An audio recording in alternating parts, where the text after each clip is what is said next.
চাঁপাইনবাবগঞ্জের রোকনপুর সীমান্তে বিএসএফের পুশিনের সহায়তার অভিযোগে ৭ বাংলাদেশিকে গ্রেপ্তারের পর সীমান্তে পুশিন বাণিজ্যের বিষয়টি প্রকাশ্যে উঠেছে। সামনে এসেছে দালাল চক্রের তথ্য। অভিযোগ উঠেছে, অর্থের বিনিময়ে এলাকার কিছু লোকের সহায়তায় বিএসএফ বাংলাদেশে মানুষ ছেড়ে দিচ্ছে। বিজিবি ও পুলিশ পুশিন নিয়ে এই অবৈধ লেনদেনের তথ্য স্বীকার করেছে। একেএস রোকনের তথ্য ও ছবিতে প্রতিবেদন। আন্তর্জাতিক আইনের প্রতি অবজ্ঞা দেখিয়ে ভারত রাতের অন্ধকারে পুশিনের চেষ্টা চালাচ্ছে। আর অভিযোগ উঠেছে, সীমান্তের পাচারকারী চক্রের সঙ্গে যোগাযোগ করে মাথাপিছু 10,000 টাকার বিনিময়ে পুশিন করছে বিএসএফ। গেল 15ই জুন রাতে চাঁপাইনবাবগঞ্জের গোমস্তাপুর উপজেলার রোকনপুর সীমান্তে বিএসএফ এর পুশিনে সহায়তা করার অভিযোগে 7 বাংলাদেশিকে গ্রেপ্তারের পর এমন তথ্যই উঠে এসেছে। বিএসএফ এর সাথে যোগ সাজসে এদেশের কিছু দেশীয় চক্র টাকার বিনিময়ে, অর্থের বিনিময়ে বিভিন্ন প্রলোভনে তারা ঘোষিত হয়ে এই বাংলাদেশের এই পুশিনকে সাহায্য করার চেষ্টা করছে। পুশিং এর সাথে জড়িত যারা বিএসএফ কে সহায়তা করছে এবং বাংলাদেশে যাদেরকে পাঠিয়ে দেওয়ার চেষ্টা করছে, আমরা তাদের শাস্তির আওতায় কামনা করছি। সীমান্তে বিএসএফ এর সহায়তায় নিজেদের নৌকায় করে পুশিনের চেষ্টা করে দালাল চক্র। এরই মধ্যে আটক 7 জনের বিরুদ্ধে মানব পাচার আইনে মামলা করেছে বিজিবি। সীমান্তে পুশিনের জন্য চোরা কারবারেরাই দায়ী। এই অবস্থাটা থেকে মুক্তি পেতে হলে বাংলাদেশ সরকারকে আরো কঠোর অবস্থান নিতে হবে। সচেতন মহলের দাবি, সীমান্তবাসীকে সচেতন করার পাশাপাশি মানবাধিকার সংগঠনগুলোকেও সোচ্চার হতে হবে। চোরা কারবারিদেরকে এইভাবে তাদেরকে উৎসাহিত করে যে তোমরা চোরা কারবারি করো, আর পাশাপাশি তোমাদের লোকদেরকে এদেশের লোককে নিয়ে যাও। আর আইন শৃঙ্খলা বাহিনীর সদস্যরা বলছেন, দালালদের বিষয়ে তারা আগে থেকেই জানেন। এ ব্যাপারে তারা সবসময়ই সজাগ। তাদের বিরুদ্ধে মামলা দায়েরের প্রস্তুতি চলছে। তাদের বিরুদ্ধে অভিযোগ এটা যে বিএসএফ যাদেরকে বাংলাদেশের অভ্যন্তরে পুশিং করছে তাদেরকে সহযোগিতা অপরাধ। বিজিবি বলছে, পুশিনের চেষ্টা রুখে দিতে দিনরাত কাজ করছেন তারা। বিজিবির প্রতিটা সারা বাংলাদেশেরই আমাদের সীমানায় আমরা সতর্ক অবস্থানে আছি। প্রতিটি সদস্যই সীমানাতে আমরা দিবারাত্রি 24 ঘন্টা প্রহরায় দিচ্ছি এবং সতর্ক রয়েছি। সীমান্তে পুশিন বন্ধে উদ্যোগ নেবে দুই দেশ, এমনটি চাওয়া সাধারণ মানুষের। হাসিবা আলী বর্ণা, ৭১। চাঁপাইনবাবগঞ্জ সীমান্তে অব্যাহত পুশিন চেষ্টা এবং দালালদের পুশিন বাণিজ্যে জড়ানোর বিষয়ে বিস্তারিত জানাতে যুক্ত হচ্ছেন সহকর্মী একেএস রোকন।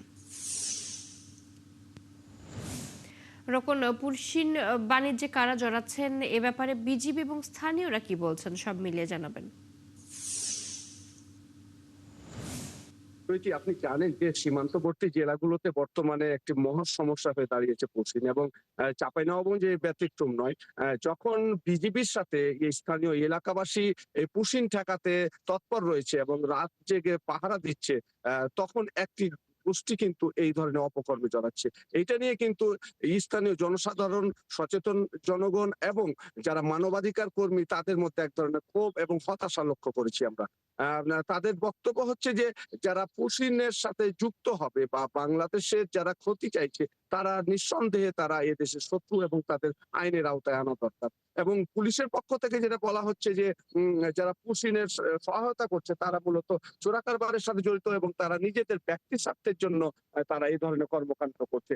কারণ আমরা যতটুকু জেনেছি এবং স্থানীয় জনপ্রতিনিধিদের মাধ্যমে আমরা যতটুকু জানতে পেরেছি যে যারা পুশিনের সহায়তা করছে তারা মূলত চোরাকারবারির সাথে জড়িত এবং তাদের বিএসএফ এর পক্ষ থেকে বলা হচ্ছে যে আপনারা ভারতীয় পণ্য বা গরু বা অন্যান্য মাদক চোরাচালান করলে আমরা সীমান্তে কিছুটা ছাড় দিব, তবে সেক্ষেত্রে শর্ত হচ্ছে যে পুশিনের সহায়তা করতে হবে। মূলত এই কারণেই তারা এ সহায়তা করেছিল এবং একজন নারীকে যে তারা পুশিন করার চেষ্টা করেছিল সেটা কিন্তু তারই অংশ, এবং যে নৌকাটি ব্যবহার করা হয়েছিল সেটি কিন্তু একজন বাংলাদেশি মাদক কারবারির নৌকা, যার কারণে কিন্তু এইটিকে কিন্তু বিএসএফ কিন্তু এটি টোপ হিসাবে তারা কাজ করছে। তবে পুলিশের পক্ষ থেকে ভিন্ন মত জানানো হয়েছে।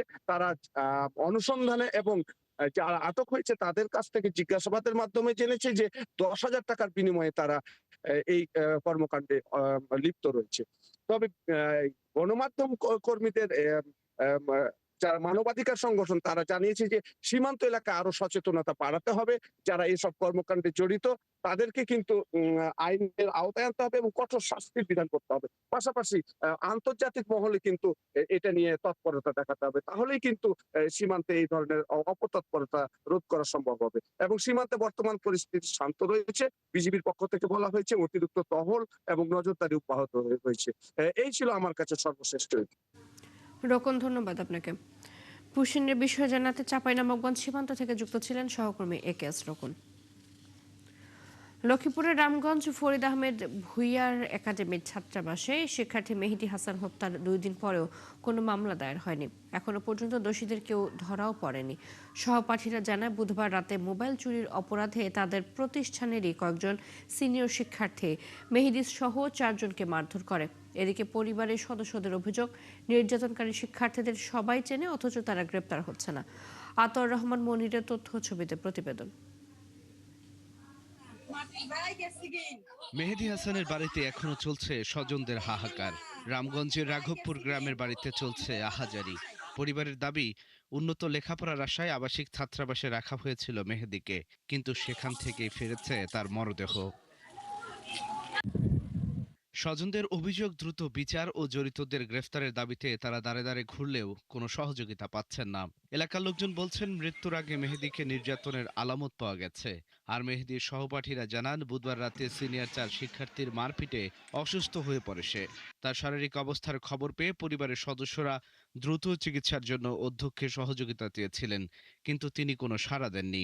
এইভাবে দিন দুপুরে আমার বাচ্চারে খুন করে ফেলাইছে, স্কুলের গাড়ি পর্যন্ত দিয়ে আমার বাবারে নেয় না। আমরা দেশবাসীর কাছে সবার কাছে আমরা সুস্থ মতন বিচার চাই, তার ফাঁসি চাই। না মারছে, মারের কোনো শেষ নেই। মারছে ছাত্ররা। হত্যাকারীদের দ্রুত চিহ্নিত করে শাস্তির দাবি জানিয়েছেন স্বজনেরা। এরই মধ্যে বিচারের দাবিতে আন্দোলনে নেমেছে মেহেদীর সহপাঠীরাও। আমাদেরকে 10টা বাজে নিচে 2টা বাজে আসছে। এর মধ্যে আমরা অনেকবার বলছি যে আমরা নিই নাই, কিন্তু আমরা জরিমানা দিয়ে দিব, আমাদেরকে মারেন না। কিন্তু ওনারা একজনের পর একজন আমাদেরকে শুধু মারছে।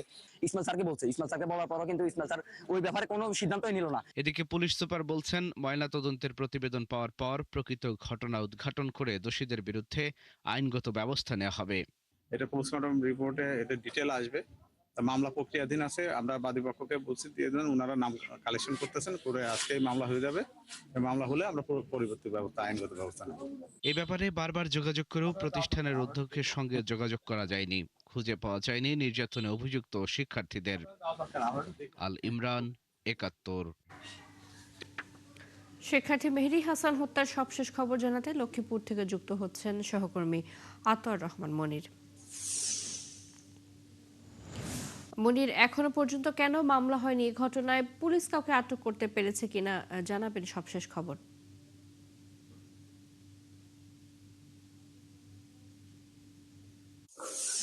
চৈতি, অর্থাৎ গতকাল বিকালে এই নিহত যে মেহেদীর বাবা রামগঞ্জ থানায় একটি এজাহার দিয়েছেন এবং সে এজাহারে প্রতিষ্ঠান যে ফরিদুদ্দিন ভুইয়া একাডেমির যে প্রতিষ্ঠান প্রধান অধ্যক্ষ তাকে সহ আরো 5 থেকে 6 জনকে এজাহার নামিয়েও এছাড়া অজ্ঞাত আসামি করে একটি মামলা এজাহার দেন।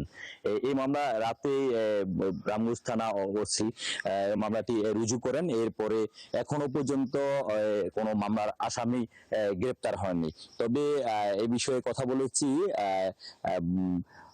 এই রামগঞ্জ থানার যে ওসি, তিনি বলছেন যে এখনো যে মামলা রুজু করা হয়েছে এই মামলা এখনো পর্যন্ত যেহেতু আসামি এখনো গ্রেপ্তার করা হয়নি, তবে বিষয়টি একদিকে তদন্ত চলছে, অন্যদিকে এই ঘটনায় যে যার নামীয় যারা আছেন তাদেরকে গ্রেপ্তারের জন্য পুলিশের পক্ষ থেকে ব্যবস্থা নেওয়া হয়েছে।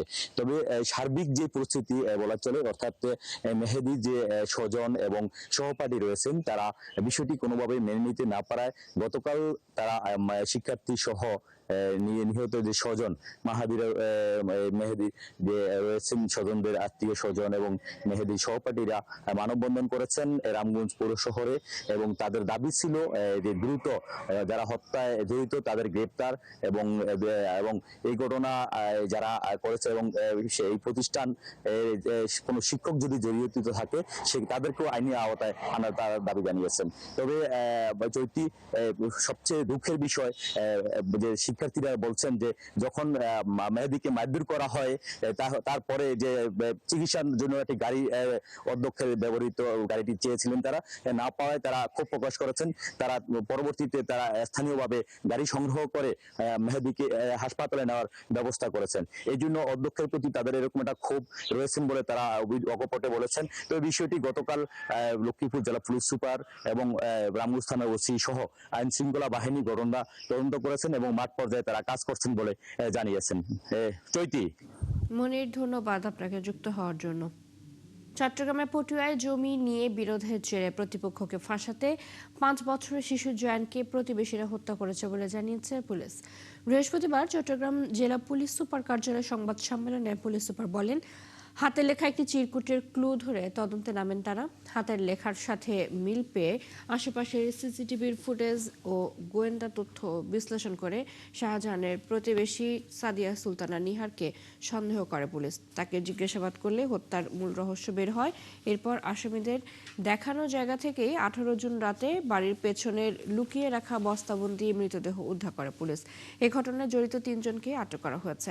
গত 16 জুন পটিয়ার দক্ষিণ গোবিন্দারখিল এলাকার বাসিন্দা মোহাম্মদ শাহজাহানের 5 বছরের ছেলে জায়ান নিখোঁজ হলে থানায় জিডি করা হয়।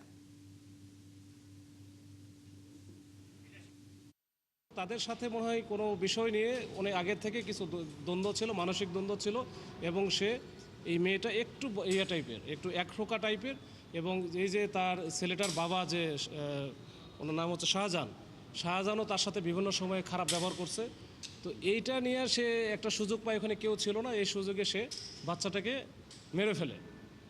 তো বাচ্চাটাকে মেরে ফেলার হয়তো ইচ্ছা ছিল না, ছিল হয়তো বা একটু ভালো করে শাসন করা, হয়তো একটা পর্যায়ে মারা যায়। মারা গেলে তখন এই বাচ্চাটাকে সে একটা বস্তাবন্দি করে, 2টা বস্তায় করে একেবারে ঘটনা কিন্তু 1টা থেকে 2টার মধ্যে, মানে প্রথম 1 ঘন্টার মধ্যে সেই কাজটা করে ফেলে। চট্টগ্রামে একটি বেসরকারি হাসপাতালের বিরুদ্ধে ভুল চিকিৎসা ও অবহেলার কারণে নবজাতকের মৃত্যুর অভিযোগ উঠেছে। ভুক্তভোগী পরিবারের দাবি, সাজিনাজ হাসপাতালের চিকিৎসকদের গাফিলতি ও সঠিক চিকিৎসা না পাওয়ার কারণে জন্মের মাত্র 9 দিনের মাথায় শিশুটির মৃত্যু হয়। বিষয়টি তদন্তে 3 সদস্যের কমিটি গঠন করেছে চট্টগ্রামের সিভিল সার্জন কার্যালয়। একই সাথে শিশুটির মা বাদী হয়ে সংশ্লিষ্ট হাসপাতালের পরিচালক ও 7 চিকিৎসক সহ মোট 8 জনের বিরুদ্ধে মামলা দায়ের করেছেন। বাবুন পালের ক্যামেরায় আরো জানাচ্ছেন রাজীব বড়ুয়া। জন্মের আগেই বাচ্চার জন্য নতুন কাপড় কিনে রেখেছিল মা। সেই কাপড় আর তাকে পরাতে পারেননি। কান্না ভেজা চোখে সন্তানের কাপড়গুলো দেখছিলেন মা আমাতুল মাকনুন ও বাবা মোহাম্মদ ইফতেখার হোসেন। পরিবারের অভিযোগ, 25শে মে জন্ম নেওয়া তাদের শিশুপুত্র শ্বাসকষ্ট ও নিউমোনিয়ায় আক্রান্ত হয়ে নগরীর সাজিনাস হাসপাতালের এনআইসিইউতে ভর্তি করা হয়। একসময় শিশুটির বাম হাতে জটিলতা দেখা দেয় এবং এক পর্যায়ে তা গ্যাংগ্রিনে আক্রান্ত হয়। ডাক্তার আনোয়ার কিন্তু ওনার দায়িত্বটা সঠিকভাবে পালন করেন নাই। আমাদেরকে প্রত্যেক দিন ব্রিফিং করলেও আমার বাচ্চার উন্নতি অবনতি সম্পর্কে উনি আমাদেরকে এই বিষয়টা সম্পর্কে কখনোই বলেন নাই যে ওর হাতে কি সমস্যা, ওর হাতে ইনফেক্টেড, ওর হাতে সেলুলাইট হয়েছে, এগুলো কিছুই বলেন নাই। শিশুটির বাবা জানান, অবস্থার অবনতি হলে উন্নত চিকিৎসার জন্য শিশুকে ঢাকায় নেওয়া হয় এবং জীবন বাঁচাতে তার বাম হাত কেটে ফেলতে হয়। এরপরও সংক্রমণ ছড়িয়ে পড়ায় 3রা জুন নবজাতকটির মৃত্যু হয়। পরিবারের দাবি, সময়মতো সঠিক চিকিৎসা দিলে শিশুটিকে বাঁচানো সম্ভব হতো। যেখানে আমার বাচ্চা হওয়ার পরে 6-7 দিন রাখানোর পরেও আমার বাচ্চাটাকে ওরা গ্যাংরি করে ফেলছে, ওরা এটা ফাইন্ড আউট করতে পারে নাই। এই বাচ্চাকে ভুল চিকিৎসা হয়েছে। ভুল চিকিৎসা হওয়ার কারণে পুরো শরীরে ইনফেকশনটা বেড়ে গেছে। এদিকে সাজিনাস হাসপাতালের HR পরিচালক হাসান মাহমুদ দাবি করেন, শিশুটি এই হাসপাতালে গ্যাংগ্রিনে আক্রান্ত হয়নি। আগেই ক্যানোলাজনিত সংক্রমণ নিয়ে হাসপাতালে এসেছিল। ওনাদেরকে আমরা এটা বারবার বলে দিয়েছি, সময় নষ্ট করবে না, সরাসরি এভারকেয়ার যান, ওই ডক্টর আপনার জন্য স্ট্যান্ড বাই থাকবে, ওর সাথে যোগাযোগ করেন। ওনারা প্রতিমধ্যে সময় নষ্ট করেছেন, সময় নষ্টের জন্য আজকে এই সমস্যাটা। তবে চট্টগ্রামের সিভিল সার্জন জানিয়েছেন, ঘটনার তদন্তে 3 সদস্যের কমিটি গঠন করা হয়েছে। কোনো অবহেলা আছে কিনা আমরা তদন্ত করার জন্য আমরা একটা তদন্ত কমিটি গঠন করেছি। 3 সদস্যের যেটি প্রকৃত অপরাধীকে চিহ্নিত করে জনশাস্তি দেওয়ার জন্য আমাদেরকে নির্দেশ দেওয়া হয়েছে। এই ঘটনায় উদ্বেগ প্রকাশ করে সচেতন নাগরিক কমিটির নেতারা বলেন, ভুল চিকিৎসা বা অবহেলার সঙ্গে জড়িতদের বিরুদ্ধে আইনি ব্যবস্থা নিশ্চিত করলে এই ধরনের অরাজকতা বন্ধ হবে। দায়ী ব্যক্তিদেরকে শাস্তির আওতায় আনতে হবে। কোনো চিকিৎসক যদি দায়ী থাকে তার প্র্যাকটিসের লাইসেন্স বাতিল করতে হবে। কোনো যদি নার্সের সাথে দায়ী থাকে নার্সের সনদ বাজেয়াপ্ত করতে হবে। যদি অন্যরা আসে তাদেরকে আইনগতভাবে তার যতটুকু দায়িত্ব ততটুকু, যদি জেল যেতে হয় জেলে যাবে। নবজাতকের মৃত্যুর ঘটনায় শিশুটির মা বাদী হয়ে সাজিনাস হাসপাতালের পরিচালক ও 7 চিকিৎসক সহ মোট 8 জনের বিরুদ্ধে আদালতে মামলা দায়ের করেছেন। রাজীব বড়ুয়া, 71, চট্টগ্রাম। নারায়ণগঞ্জ ভিক্টোরিয়া হাসপাতালে বিশুদ্ধ খাবার পানির সংকটে আছেন রোগীরা। পর্যাপ্ত ও নিরাপদ পানির ব্যবস্থা না থাকায় রোগী ও স্বজনরা ভোগান্তির মুখে পড়েছেন। তাদের অভিযোগ, স্বাস্থ্যমন্ত্রী সমস্যার সমাধানে 72 ঘন্টার আলটিমেটাম দিলেও দৃশ্যমান উন্নতি হয়নি। হাবিবুর রহমানের তথ্য ও ছবিতে প্রতিবেদন। নারায়ণগঞ্জের ভিক্টোরিয়া হাসপাতাল ঘিরে জনদুর্ভোগ থামছে না। হাসপাতালে এখন পানি সংকট প্রকট। রোগী ও স্বজনরা জানান, তাদের বাইরে থেকে খাবার পানি কিনতে হচ্ছে। এতে অতিরিক্ত ভোগান্তির পাশাপাশি বাড়ছে চিকিৎসা ব্যয়। তাদের অভিযোগ, সম্প্রতি হাসপাতালটি পরিদর্শনে গিয়ে স্বাস্থ্যমন্ত্রী 72 ঘন্টার আলটিমেটাম দিলেও কর্তৃপক্ষ তেমন কোনো কার্যকর ব্যবস্থা নেয়নি। রোগী যেন ওয়াশরুমে যাবে সে পানিটা নাই, খাবার পানি আনতে হচ্ছে হয়তো আমাদের সিটি কর্পোরেশন থেকে, না হলে হচ্ছে মসজিদ থেকে আনতে হচ্ছে। বাথরুমে সিটকারি নাই, বাথরুমে নাই, এই দেন শরীর গন্ধ ছিটে আছে, একটু গোসল করতে পারি না, পানি গেঞ্জি নাই, সে পানি বাইতে না খাইতেছি। আমাদের কষ্টই করতেই হবে। আবার এই যে তরকারি আপনার খাওয়ার মতো না, একবারে মনে করেন শুধু পানি দিয়া তরকারিটা রান্না করে নিয়ে আসার লবণ না। নারায়ণগঞ্জ সিটি কর্পোরেশনের প্রশাসক অ্যাডভোকেট সাখাওয়াত হোসেন বলেন, জেলার গুরুত্বপূর্ণ এই হাসপাতালের সেবার মান উন্নত হওয়া জরুরি। এই সম্পদটাকে আমাদের রক্ষা করতে হবে, এইটা যাতে উত্তম ব্যবহার হয় সেই ব্যবহারটা নিশ্চিত করতে হবে। এবং এখানে একটা বিষয় আসছে যে নিরাপত্তার যে ঘাটতি, সেটাকেও আমরা অচিরেই সেই নিরাপত্তার ঘাটতিটা পূরণ করার জন্য চেষ্টা করব ইনশাল্লাহ। এই বিষয়ে জেলা প্রশাসক বলেন, রোগীদের মানসম্মত সেবা নিশ্চিত করতে হাসপাতাল কর্তৃপক্ষকে আরও কার্যকর ও দ্রুত পদক্ষেপ নিতে হবে। রোগীদের সাথে কথা বলে আমরা জানতে পেরেছি যে এখানে পানির সমস্যা আছে এবং আমরা পেয়েছি আসলে পানির সমস্যা আছে। তো এটা নিয়ে ইতিমধ্যে আমি PWD-এর মহোদয়কে আমি প্রয়োজনীয় নির্দেশনা দিয়েছি। এটা তারা কথা দিয়েছেন যে আজকের মধ্যে এটা সমাধান করার চেষ্টা করবেন। আর সিভিল সার্জন জানান, হাসপাতালের অচল পানির ফিল্টারগুলো চিহ্নিত করে দ্রুত মেরামতের ব্যবস্থা নেওয়া হবে। দুই পাশের যে পানির যে পাম্পটা, যেটাতে পানি সরবরাহ হয়, ট্যাঙ্ক, ওভারহেড ট্যাঙ্কের হাইটের তারতম্যের কারণে বাম পাশের পাম্পটি আগে ভরে যায় এবং ওইটা দ্বিতীয়টা ভরতে ভরতে এটাতে পানি পড়তে থাকে। এটা একটা লেভেলিং এর সমস্যা হয়ে যায়, যে এটার পানি শেষ হওয়ার আগে ওটার পানি ভরে যায়, এরকম একটা বিষয় ছিল। আমরা এটা চিঠি লিখেছি, এটা PWD সমাধান করবে। এই বিষয়ে হাসপাতাল কর্তৃপক্ষের সাথে একাধিকবার যোগাযোগের চেষ্টা করা হলেও তাদের কোনো মন্তব্য পাওয়া যায়নি। শান্ত ইসলাম, 71। নারায়ণগঞ্জ ভিক্টোরিয়া হাসপাতালে পানির সংকট নিয়ে বিস্তারিত জানাতে যুক্ত হচ্ছেন সহকর্মী হাবিবুর রহমান। হাবিব, পানির অভাবে এই মুহূর্তে হাসপাতালে কি পরিস্থিতি চলছে? স্বাস্থ্যমন্ত্রীর আলটিমেটামে কেন বদলায়নি হাসপাতালের চিত্র? এই বিষয়ে কর্তৃপক্ষ কি বলছে, সব মিলিয়ে জানাবেন। স্বাস্থ্যসেবা নিতে এসে মানুষ আসলে হাসপাতালে এসে পানির অভাবে অসুস্থ হয়ে যাচ্ছে। এই স্বাস্থ্যমন্ত্রী আসার পরে যে কয়েকটি কোয়ারি দিয়েছিল তার মধ্যে পানি একটা বড় সমস্যা ছিল। আজকে আমরা দেখব পানি আছে কিনা আসলে, কারণ এটা নিয়ে এটা একটা মৌলিক বিষয়। এর বাইরে উনি হসপিটালের খাবারের সমস্যা কিংবা মাস্টাররুলে যারা চাকরি করেন তাদের সহ অনেক বিষয়গুলো বলছেন, কিন্তু রোগীরা যেটা বড় করে বলেছেন যেটা পানির সমস্যা, আসলে পানির সমস্যা কতটুকু সমাধান হয়েছে এটা আমরা একটু দেখি। আপনাদের ওয়াশরুমটা কোন দিকে? দেখি ওদের হাসপাতালের পানির ব্যবস্থাপনাটা কতটুকু আছে, কারণ একটা হাসপাতাল পানি ছাড়া একটা হাসপাতালে আসলে চলাচলটাও খুবই কঠিন, কারণ রোগীরা ব্যাপকভাবে এটার একটা অভিযোগ আমাদেরকে জানিয়েছে। আসলে কতটুকু উন্নতি হলো তাদের হাসপাতালের ব্যবস্থাটা আমরা একটু দেখি। পানি এখনো পাওয়া যাচ্ছে। যদি আমি যদি একটু বলি যে একটা হাসপাতালের কিছুটা পানির চিত্রটা আছে, তো বাকি যে বিষয়গুলো আছে আমরা একটু দেখি। আসলে তাদের খাবারের মানের কোনো উন্নতি কিংবা তাদের আরো কিছু সেবার মান নিয়ে স্বাস্থ্যমন্ত্রী যে 72 ঘন্টা আলটিমেটাম দিল একটা সরকারি হাসপাতালে, সেই মানগুলো। আচ্ছা, স্বাস্থ্যমন্ত্রী তো আসার পরে আপনাদের 72 ঘন্টা আলটিমেটাম দিয়েছিল, খাবারের মানের সমস্যা ছিল, পানির সমস্যা ছিল, আপনাদের অন্যান্য যারা আউটসোর্সিং এ চাকরি করে আপনারা কি সমাধান করেন? অ্যাকচুয়ালি মোটামুটি আমাদের সবই তো প্রায় শেষ, ভালো আছে এখন, আগের চেয়ে অনেক। স্বাস্থ্যমন্ত্রী মহোদয়ের অনুপ্রেরণা বলেন আর যেটা বলেন, আমাদের civil surgeon sir Arman sir ওনার উদ্যোগে সবকিছু আমাদের ইনশাআল্লাহ এখন সবকিছু সমস্যার সমাধান হয়েছে। আগের চেয়ে অনেক উন্নতি হয়েছে। আর আউটসোর্সিং যখন যেই প্রবলেমটা ছিল এখন ওইগুলো সলভ হয়ে গেছে। পানি কি আবার চলে যাবে নাকি কিছুক্ষণ পর? ইনশাআল্লাহ মনে হয় না যাবে না। যদি আসলে একটা হাসপাতালে মৌলিক যে অধিকার তার মধ্যে অন্তত পানিটা তো থাকতেই হবে। তো আমরা এখনো সকালে এসে পানিটা দেখছি, আসলে কতক্ষণ থাকে সেটাই দেখার বিষয়। পরবর্তীতে আমরা আবার জানিয়ে দেবো আপনাকে। নিশ্চয়ই হাবিব, ধন্যবাদ আপনাকে। আমাদের সাথে নারায়ণগঞ্জ থেকে যুক্ত ছিলেন সহকর্মী হাবিবুর রহমান।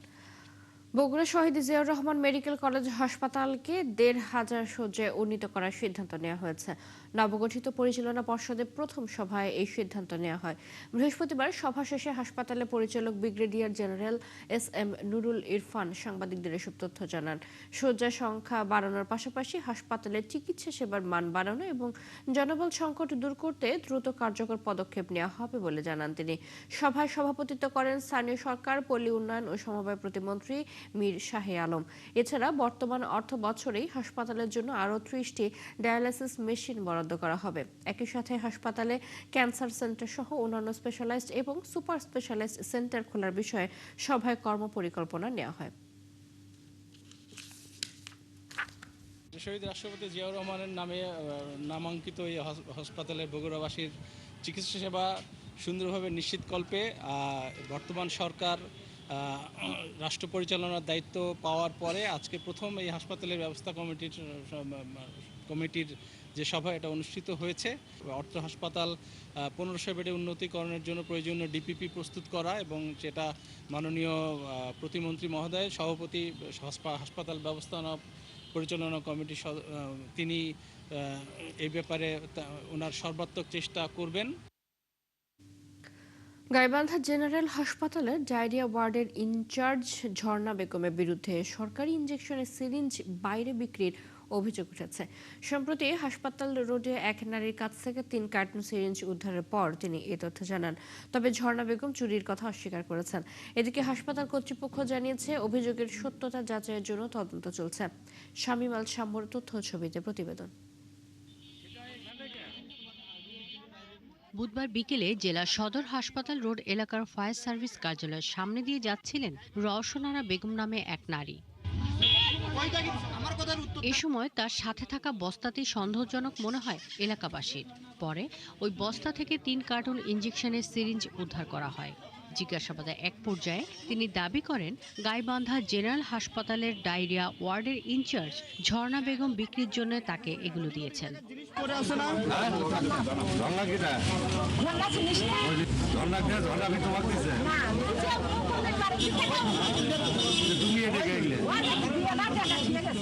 এ নিয়ে ক্ষোভ প্রকাশ করেন এলাকাবাসী। ঘটনার সুষ্ঠু তদন্ত করে দ্রুত দোষীদের বিচারের দাবি জানান তারা। সরঞ্জামগুলো সাধারণত গরিব মানুষের সেবা দেওয়ার জন্য সরকারিভাবে অনুমোদন হয়ে আসে, সেই জিনিসপত্রগুলো কালোবাজারি ভাবে বিক্রি করা হয়। এই ধরনের দুর্নীতি যারা করছে, হাসপাতালে যারা দায়িত্বরত অবস্থায় আছে, যে এই দুর্নীতি এবং সিন্ডিকেট, এদেরকে তদন্তের মাধ্যমে আইনের আওতায় আনা হোক। এ নিয়ে ঝর্ণা বেগম বলেন, বহিরাগতদের দিয়ে বিভিন্ন সময় কাজ করানোর বিনিময়ে ওই নারীকে তিনি ইনজেকশন সিরিঞ্জ দিয়েছিলেন। এর সঙ্গে চুরির সম্পর্ক নেই। তবে সরকারি জরুরি চিকিৎসা সেবা পণ্য এভাবে দেয়া যায় কিনা এ নিয়ে প্রশ্ন করলে তিনি কোনো জবাব দিতে পারেননি। কুকুরের ভ্যাকসিনের সিরিঞ্জ আলাদা, এই সিরিঞ্জটা আলাদা। হয় না, ভুল করে একটা হয়ে গেছে, কিন্তু তারা অনেক সময় নেয় কাজ করার বিনিময়ে হয়তো। সরকারি হাসপাতালে রোগীদের জন্য বরাদ্দ সামগ্রী বাইরে কিভাবে গেল সে বিষয়ে জানতে চাইলে হাসপাতালের আবাসিক চিকিৎসক জানান, তদন্ত করে ব্যবস্থা নেওয়া হচ্ছে। এ ধরনের অব্যবস্থাপনা মুক্ত পরিবেশ গড়তেই আমরা বদ্ধপরিকর। তো সেক্ষেত্রে এ ধরনের ত্রুটিপূর্ণ বিষয় যদি সামনে আসে, সেটার জন্য বিধি মোতাবেক যথাযথ ব্যবস্থা আমরা অবশ্যই নিব। এলাকার লোকজনের আরও দাবি, দীর্ঘদিন ধরেই জেনারেল হাসপাতালে রোগীদের জন্য বরাদ্দ সরকারি ঔষধ ও চিকিৎসা সামগ্রী গোপনে বিক্রির অভিযোগ রয়েছে হাসপাতালের কর্মচারীদের বিরুদ্ধে। চট্টগ্রামের বাজারে সবজির দাম গত সপ্তাহের তুলনায় কিছুটা কমলেও দাম এখনও সাধারণের নাগালের বাইরে। সব ধরনের সবজি বিক্রি হচ্ছে 50 থেকে 80 টাকায়। ডিমের দাম গত সপ্তাহের তুলনায় 10 টাকা কমে বিক্রি হচ্ছে 120 টাকায়। ব্রয়লার ও দেশি মুরগির দাম কিছুটা কমলেও সোনালী মুরগির দাম এখনও অপরিবর্তিত। ব্রয়লার 160, সোনালী 370 এবং দেশি মুরগি বিক্রি হচ্ছে 650 টাকায়। এছাড়া কমেছে আদা ও রসুনের দাম। সমুদ্রে মাছ ধরার নিষেধাজ্ঞা তুলে দিলেও এখনও মাছের দাম চড়া।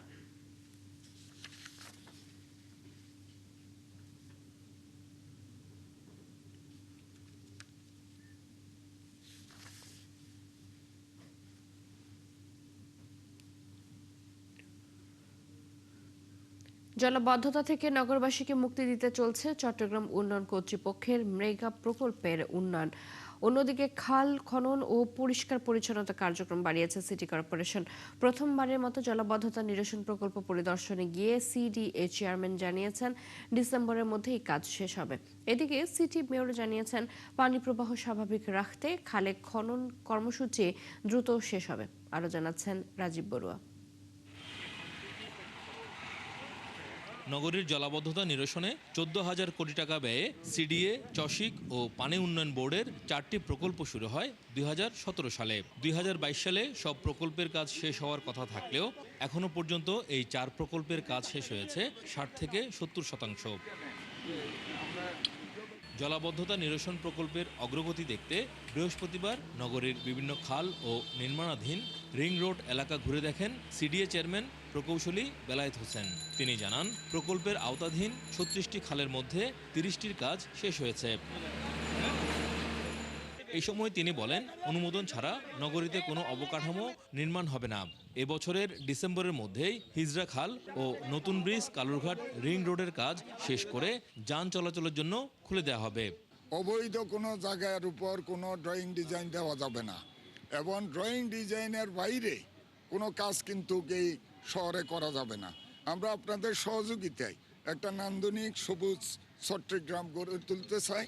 এদিকে বর্ষা সামনে রেখে নগরীর 5টি খালে খনন কার্যক্রম শুরু করেছে Chattogram city corporation. Chattogram city corporation mayor বলছেন, খাল পরিষ্কার ও পানির প্রবাহ স্বাভাবিক রাখতে এই কার্যক্রম চলবে। এই খালের রিটেনিং ওয়াল সহ এবং এই খাল উদ্ধার সহ এবং সেটার গভীরতা বাড়িয়ে এটাকে একটা সুন্দর অবস্থায় নিয়ে আসতে পারি, প্রশস্ত এবং দৈর্ঘ্য বাড়িয়ে এটাকে একটা সুন্দরভাবে নিয়ে আসতে পারি। তাহলে পরে জলাবদ্ধতাকে আমরা 0%, 0% যেটা আমাদের কমিটমেন্ট, সেটা ইনশাল্লাহ আমরা করে দিতে পারবো। মেঘা প্রকল্পের কাজ ও খাল খনন কার্যক্রমে জলাবদ্ধতা নিরসনের আশা দেখছেন সংশ্লিষ্টরা। তবে স্থায়ী সমাধানের জন্য প্রকল্প বাস্তবায়নের পাশাপাশি নাগরিক সচেতনতাও জরুরি বলে মনে করছেন তারা। রাজীব। পদ্মা সেতুর পিলারের গোড়া থেকে মাটি সরিয়ে নেওয়ায় মূল স্থাপনা ক্ষতিগ্রস্ত হবে না বলে দাবি করেছেন সড়ক পরিবহন ও সেতু মন্ত্রী শেখ রবিউল আলম। এখানকার মাটি কোথাও বিক্রি করা হয়নি বলেও জানান তিনি। বৃহস্পতিবার সচিবালয়ে কর্মরত সাংবাদিকদের সংগঠন বিএসআরএফ সংলাপে মন্ত্রী আরও বলেন, 2 থেকে 2.5 বছরের মধ্যে রাজধানীর 4 টার্মিনাল সরিয়ে নেওয়া হবে। শারমিন নীরা রিপোর্ট। পদ্মা সেতুর পিলারের গোড়া থেকে মাটি সরিয়ে বিক্রি করা হচ্ছে এমন খবর সামাজিক যোগাযোগ মাধ্যমে ছড়িয়ে পড়লে শুরু হয় আলোচনা সমালোচনা। মূল সেতু ক্ষতিগ্রস্ত হচ্ছে কিনা এ নিয়ে ওঠে প্রশ্ন। তবে সড়ক পরিবহন ও সেতুমন্ত্রী বলছেন ভিন্ন কথা। মাটি সরানোই মূল সেতুর জন্য ঝুঁকি কিংবা মাটি বিক্রি কিছুই হচ্ছে না। এটি সেতুর নির্মাণ কাজেরই অংশ বলে জানান তিনি। আলটিমেটলি ওই মাটিটা অপসারণ প্রয়োজন এবং অপসারণযোগ্য ছিল।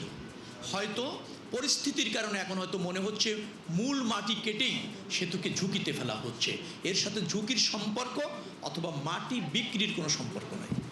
আপনারা গিয়ে ভিজিট করে আসতে পারেন। 2 থেকে 2.5 বছরের মধ্যে রাজধানীর 4টি বাস টার্মিনাল সরিয়ে নেওয়া হবে বলে জানান মন্ত্রী। জানান, বাস ব্যবস্থাপনায় শৃঙ্খলা আনতে কাজ করছে সরকার। 2 থেকে 2.5 বছরের মধ্যে গাবতলী হিমায়তপুর, আপনার মহাখালীরটা হচ্ছে উত্তরা আব্দুল্লাহ কাছাকাছি, ওখানে 50 বিঘা জায়গা অ্যাকোয়ার করতে চলেছি আমরা ইতিমধ্যে। তার আগ পর্যন্ত ডিপোটা হবে 300 ফিটে। কাজপুরেরটা কাজপুরে চলে যাবে সায়দাবাদেরটা, ফুলবাড়ি একটা চলে যাবে কিরানীগঞ্জে, অর্থাৎ এভাবে শিফট হচ্ছে আপনার ওটাকে বিবেচনায় নিয়ে। বেসরকারি বাসের কাউন্টারকে কেন্দ্র করে টেম্পোরারি স্ট্যান্ডের মতো হয়েছে, রাস্তার পাশে বাস দাঁড়িয়ে থাকে, তারা কাউন্টারগুলি পর্যায়ক্রমে সরায় নিবে, আর অবশ্যই কাউন্টারের সামনে বাস এনে যাত্রী উঠাতে পারবে না। এ সময় সাংবাদিকদের প্রশ্নের জবাবে শেখ রবিউল আলম বলেন, মেট্রো রেলের স্টেশনে অস্থায়ী দোকান বসানোর সুযোগ নেই। পিলারে কেউ পোস্টার লাগালে আইনি ব্যবস্থা নেওয়া হবে। সিটি কর্পোরেশনকে আরো সজাগ হতে হবে। ইভেন আমি মনে করি যে আইন শৃঙ্খলা রক্ষাকারী বাহিনী যারা টহল দেন নিয়মিত থানায়, তারাও দেখতে পারেন তার এরিয়ার মধ্যে কোনো লোক এসে যে কোনো সময় পোস্টার, ফেস্টুন, ব্যানার রাস্তার উপর গাছের সাথে পেরেক মারিয়ে লাগিয়ে দিচ্ছে কিনা। মিটার গেজের লোকোমোটিভ ট্রেন আসছে জানিয়ে 3 মন্ত্রণালয়ের দায়িত্বে থাকা এই মন্ত্রী বলেন, ঢাকা টঙ্গী কমিউটার ট্রেন সহ বিভিন্ন রুটে ট্রেন সার্ভিস বাড়াবে সরকার। যে প্রত্যাশা মানুষের, তা প্রতিষ্ঠিত করা অনেক সময় চ্যালেঞ্জও বটে। শারমিনীরা, 71, ঢাকা। অতিবৃষ্টিতে হাওরের ক্ষতিগ্রস্তদের পুনর্বাসনের লক্ষ্যে সুনামগঞ্জের প্রান্তিক খামারিদের মধ্যে 15,000 হাঁসের বাচ্চা বিতরণ করেছে বেসরকারি একটি উন্নয়ন সংস্থা। বিকল্প আয়ের উৎস সৃষ্টির জন্য নারী সদস্যদের হাঁস লালন পালন প্রশিক্ষণ শেষে এসব বাচ্চা বিতরণ করেছে ব্র্যাক মাইক্রোফাইন্যান্স। বৃহস্পতিবার সুনামগঞ্জ শহরের ওয়েস্টখালীতে ব্র্যাক কার্যালয়ে 25 জন খামারিকে 1000 হাঁসের বাচ্চা বিতরণ করে কর্মসূচির উদ্বোধন করা হয়। এ সময় উপস্থিত ছিলেন ব্র্যাকের সুনামগঞ্জ আঞ্চলিক ব্যবস্থাপক শাহরিয়ার কবির আলিফ সহ অন্যান্যরা। বিরল এক রোগে আক্রান্ত হয়ে মৃত্যুর সঙ্গে লড়ছে সিরাজগঞ্জের 11 বছরের শিশু আব্দুল্লাহ। বয়স বাড়লেও থেমে আছে তার শারীরিক বৃদ্ধি। অর্থের অভাবে বন্ধ রয়েছে চিকিৎসা। শিশুটিকে বাঁচাতে উন্নত চিকিৎসার দরকার বলে জানান চিকিৎসকরা। ইউসুফ দেওয়ান রাজুর তথ্য ও ছবিতে প্রতিবেদন। দেখতে 3 বছরের মনে হলেও বয়স তার 11 বছর। বই হাতে স্কুলে যাওয়া কিংবা মাঠে বন্ধুদের সঙ্গে উল্লাসে মেতে ওঠা হয় না তার। শরীরে অজানা এক রোগ বাসা বাঁধায় থেমে গেছে শারীরিক গঠন। সিরাজগঞ্জ সদরের রতনকান্দি ইউনিয়নের এলা গ্রামে জন্ম নেয়া আব্দুল্লাহ মাত্র 6 মাস বয়সে টাইফয়েডে আক্রান্ত হয়। এরপর থেকেই বাড়তে থাকে জটিলতা। অচল হয় 2 হাত, বদলে যায় মুখমণ্ডলের গঠন, বলছেন পরিবারের লোকজন। বাচ্চা হইলো তখন তো ভালো বাচ্চাই তো হইলো, বসতে শিখলে আমপুরা ভাইলো, 2-1 পরে হাঁটলো, এখন বাচ্চা ভালোই আসিল। এই বাচ্চার শিশু ডায়রি হয় আর বাচ্চার টাইফয়েড জ্বর হয়ে, তখন তখন বাচ্চা এরকম নর্মাল হয়ে গেছে। টাইফয়েড জ্বর করে এরকম হয়েছে, আমরা চিকিৎসা করতে পারতেছি না, টাকা পয়সা নাই। আপনারা যদি সরকারি থানায় আবেদন করে আল্লাহ যদি চিকিৎসা করেন। 2021 সাল থেকে ঢাকা সহ দেশের বিভিন্ন হাসপাতালে চিকিৎসা নেওয়া হলেও অবস্থার উন্নতি হয়নি। চিকিৎসকদের মতে শিশুটিকে বাঁচাতে উন্নত চিকিৎসার দরকার, কিন্তু পরিবারের আর্থিক সীমাবদ্ধতার কাছে হার মানছে চিকিৎসা। এই ছেলেদের বাপ হলো বোবা, বুঝলেন, সরকার আমরা আবেদন করি যখন ছেলেদের পারে চিকিৎসার জন্য কিছু দেয়, তাহলে আমরা করলে মানে এই ছেলেকে নিয়ে যাবো মাদ্রাস, পরে আগের পয়সা নাই, আমি কি করা যাবো, পরে বাড়ি বিলে আসলো। দেশবাসী বা সমাজের বিত্তমানদের কাছে আমার আবেদন, তারা যেন সাহায্য সহযোগিতা করে। এদিকে জেলা সিভিল সার্জন জানান, প্রয়োজনে একাধিক টিম গঠন করে তার চিকিৎসা নিশ্চিত করতে ব্যবস্থা নেওয়া হবে। যদি এটা বাংলাদেশে সম্ভব হয়, আমরা আমাদের পক্ষ থেকে তার চিকিৎসার জন্য আমরা সরকারিভাবে তাকে ওখানে আমরা রেফার করব। আর তার আগে আমাদের মেডিকেল টিমটা করে আমরা দেখব যে এটা আসলে কি। পরিবারের প্রত্যাশা, সবার সহায়তায় সুস্থ স্বাভাবিক জীবনে ফিরতে পারবে অসহায় এই শিশুটি। নূর তাজমিন নীর, 71। চোখে দেখতে পান না, বয়স 90-এর কোটায়। দিনাজপুরের হিলির এক রাস্তার পাশে বুধবার দুপুর থেকে বসেছিলেন এক বৃদ্ধ। এলাকার লোকজন জানান, চরমাথা মসজিদের পাশের রাস্তায় ব্যাটারি চালিত একটি অটোরিকশা তাকে রেখে চলে যায়। পুলিশ কর্মকর্তারা জানিয়েছেন, তাকে হাসপাতালে চিকিৎসা দেওয়া হচ্ছে, পাশাপাশি খোঁজ করা হচ্ছে তার স্বজনদের। সামিউল ইসলাম আরিফের তথ্য ছবিতে প্রতিবেদন। বুধবার থেকে রাস্তার পাশে বসেছিলেন ৯০ বছরের এক বৃদ্ধ। সম্বল বলতে হাতে একটি লাঠি আর সাদা কাপড়ের বস্তা। জানতে চাইলে বলেন নাম মতিউর এবং বাড়ি রংপুর। যেতে চান জয়পুরহাটের ৫ বিবি বড় মসজিদ। এছাড়া তিনি আর কিছু বলতে পারেন না। বয়সের ভারে কথা হয়ে গেছে অস্পষ্ট, ঠিকমতো হাঁটতেও পারেন না।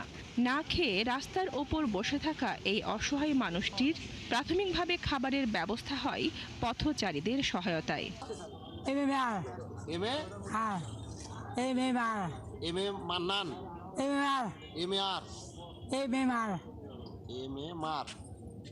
মতিউর রহমান বাড়ি ডালিয়া ব্রিজ। চাচা হাসি দিছে রে, সুন্দর। Dahlia bridge.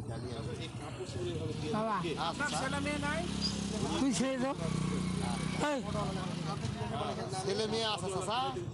নাই না, ছেলে মেয়ে আছে। এলাকার লোকজন জানান, প্রবীণ এই মানুষটি যেহেতু একা চলাফেরা করতে পারছেন না, তাই প্রশাসনের উচিত স্বজনদের হাতে তুলে না দেওয়া পর্যন্ত সরকারি হেফাজতে রাখা। 2টার দিকে একটা অটোওয়ালা আমি দেখলাম রাস্তার পাশে, আমাদের হিলি চারমাথা মসজিদের পাশে একটা দোকান থম্বার পাশে একটা অটো নামাই দিয়ে গেল। আমি এতটুকু দেখলাম। পরক্ষণে দেখি কিছুক্ষণ পর উনি চোখে দেখতে পায় না, অন্ধ, এবং উনি চলাফেরাও করতে পারতেছে না। উনি তো চোখে ঠিক মতো দেখতেছে না। এখন উনি বলতেছে, যে কোনো প্রশ্ন করলে বলতেছে আমার বাড়ি ডালিয়া, বা অনেক রাগারাগিও করতেছে। জেলার আইন শৃঙ্খলা রক্ষা বাহিনীর লোকজন জানান, তারা চেষ্টা করছেন ওই প্রবীণের ঠিকানা খুঁজে বের করার। সবাই যেন সামাজিক যোগাযোগ মাধ্যমে সুন্দর একটা ছবি পোস্ট করি, যাতে তার পরিবারের লোকজন তাকে ফিরে পায় তার পরিবারের কাছে।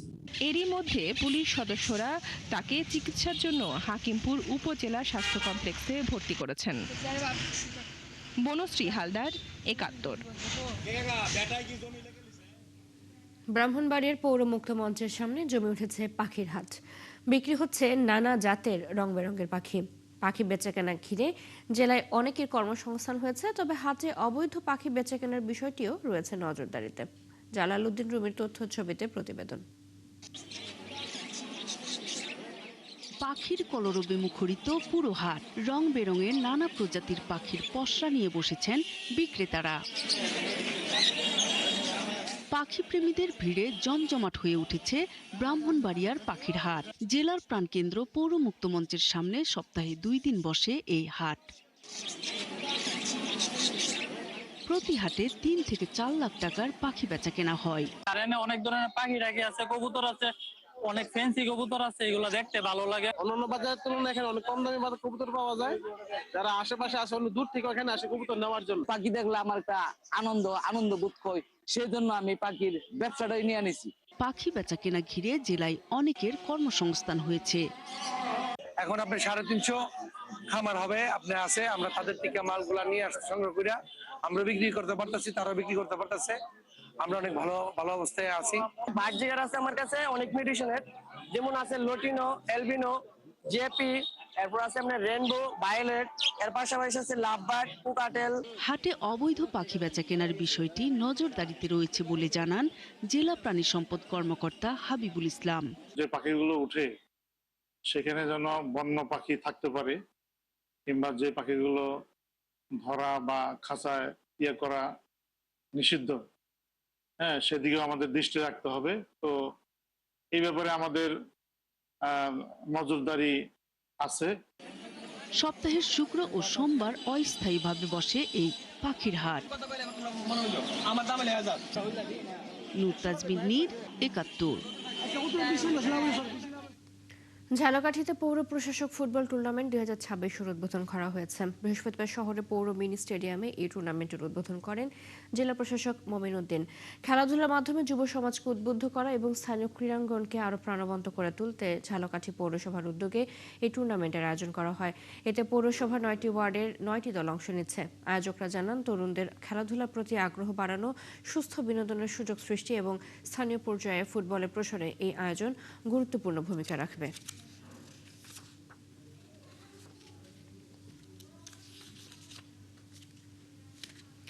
চলছে দেশজোগ সরাসরি সংবাদ এবং অনুষ্ঠান দেখতে চোখ রাখুন ৭১ ফেসবুক পেজে, সাবস্ক্রাইব করুন ৭১ ইউটিউব চ্যানেল, থাকুন ৭১-এর সাথে।